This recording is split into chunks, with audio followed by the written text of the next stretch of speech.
आज की online class में आप सभी विद्यार्थियों का स्वागत है। आज का हमारा टॉपिक है संदिग्ध भूतकाल। संदिग्ध का मतलब क्या है? संदेह, शंका होना। ये काम संदिग्ध है, उस काम को पूरा करने में किसी प्रकार का संदेह होना, उसे कहते हैं क्या? संदिग्ध। जब क्रिया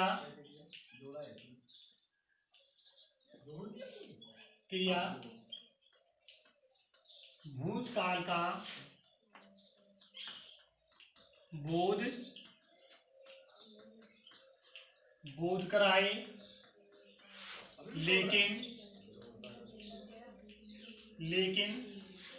लेकिन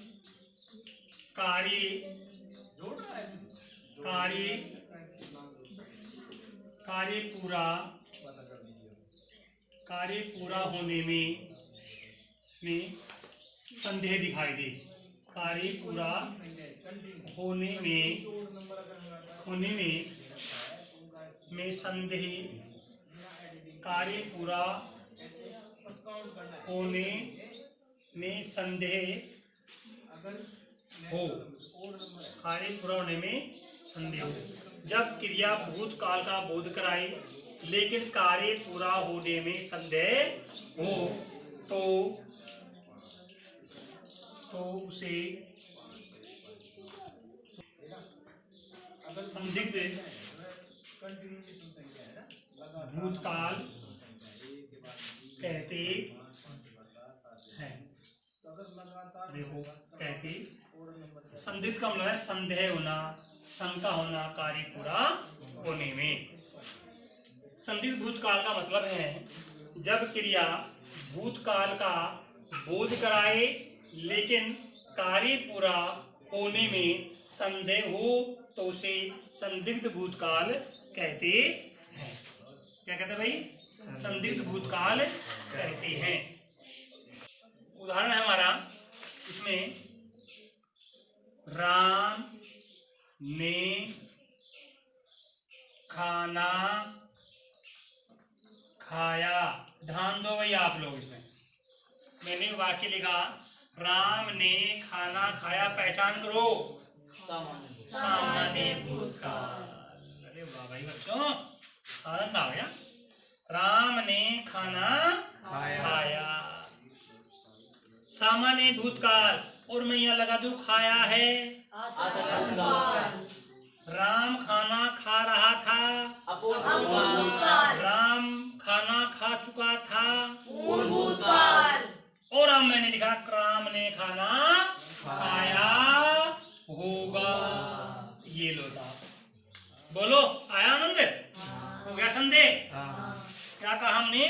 राम ने खाना खाया होगा, यानी संदेह है आपको। मोहित ने पुस्तक पढ़ी होगी। मैंने लिखा मोहित ने पुस्तक पढ़ी, सामान्य भूतकाल है, पढ़ी होगी, यानी संदेह है आपको कि शायद वो पढ़ भी रहा हो और नहीं भी पढ़ा हो। संदेह हो गया ना इसमें? कार्य पूरा होने में संदेह हो गया। संदेह होगा कैसे, है ना? इस प्रकार यहाँ पर आपको संदेह, इससे पता लगाना तो इससे ये क्रिया किसका बोध कराती है?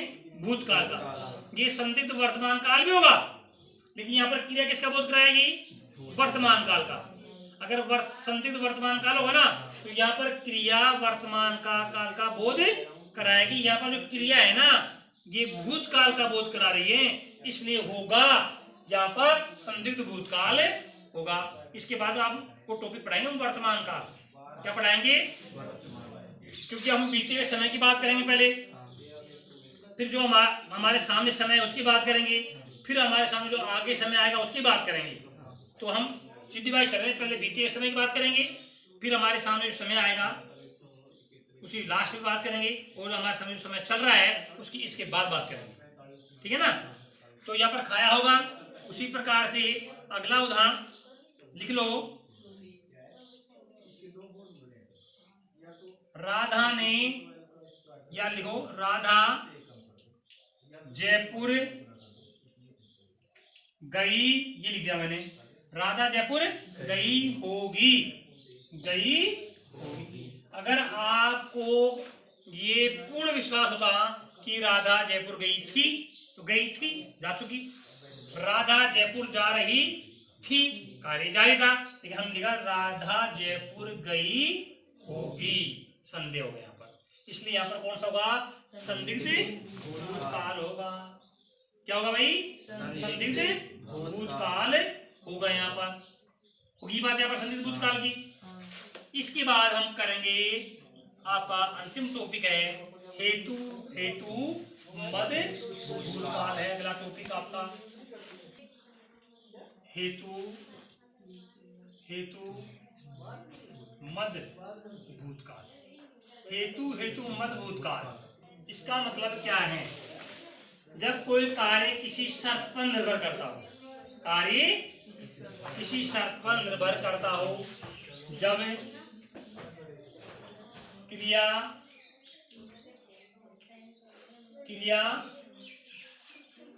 भूतकाल में हो लेकिन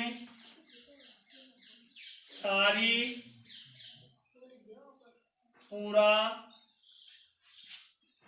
होने के लिए शर्त हो। जब क्रिया भूतकाल में हो, जब क्रिया भूतकाल में हो लेकिन कार्य पूरा होने के लिए, कार्य पूरा करने के लिए, होने नहीं आएगा ये, कार्य पूरा करने है, ये क्या, ये करने के लिए शर्त हो, यानी कोई शर्त रखी जाए और वह शर्त पूरी न हो तो वहाँ हेतु मद भूतकाल होता है, भूतकाल होता है। हेतु मद भूतकाल होता है जब क्रिया भूतकाल में हो लेकिन कार्य पूरा करने के लिए शर्त हो और वह शर्त पूरी न हो तो वहाँ हेतु भूतकाल होता है। जैसे मैंने उदाहरण लिख दिया, यहाँ पर क्या लिखा हुआ है? मैंने उदाहरण लिख दिया। क्या लिख दिया? उदाहरण मैंने क्या लिखा है? देखो यहाँ पर, बरसात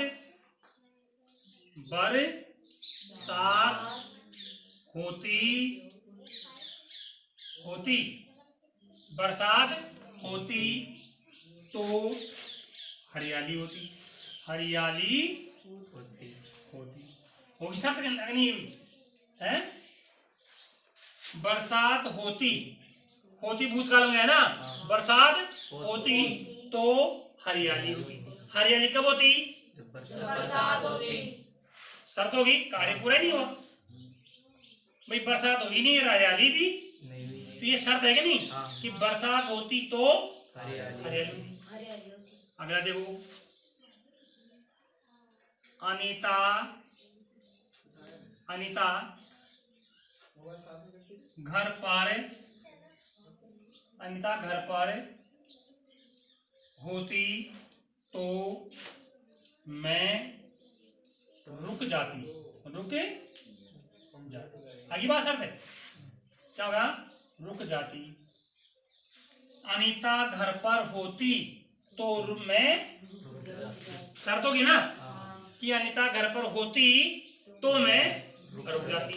अगला उदाहरण आ गया हमारे पास में, यदि अनिल मेहनत करता तो उत्तीर्ण हो जाता। शर्त होगी कि अनिल मेहनत करता तो उत्तीर्ण हो जाता। शर्त होगी नहीं, जहां पर शर्त पूरी हो, शर्त रखी जाए और पूरी ना हो तो हेतु मद भूतकाल होता है। कोई संदेह है क्या इसमें? अगर किसी को किसी प्रकार की समस्या है तो आप लोग बताएं। फिर भी अगर किसी के समझ में नहीं आता है तो कमेंट्स के जरिए बताएं। करो कमेंट्स आप लोग। कि सर ये समझ में नहीं आया, दोबारा पढ़ा देंगे आपको। तो यहाँ पर तो कार्य पूरा होने में समझे है ना ये। तो अब तो सारे वाक्य हम लिखेंगे शुरू से, सारे वाक्य। आप लोग ऐसा करना, ये जो मैंने 6 भेद बताए ना, इन 6 भेदों को एक साथ लिखना और सारे एक वाक्य लेना, एक वाक्य सारे वाक्य बनाना। एक वाक्य लीजिए आप सामान्य भूतकाल का, और सामान्य भूतकाल के 6 के 6 वाक्य बनाओ एक बार। ये आप लोग आज मेहनत करना, वीडियो देखो ना, जब मेहनत करना कि ये कौन सा काल है, ये कौन सा काल का कौन सा वेद है ना। तो आज आपका ये भूतकाल है, ये पूरा हो गया है। अगले वीडियो में हम आपको वर्तमान काल की जानकारी देंगे। जय हिंद, जय भारत।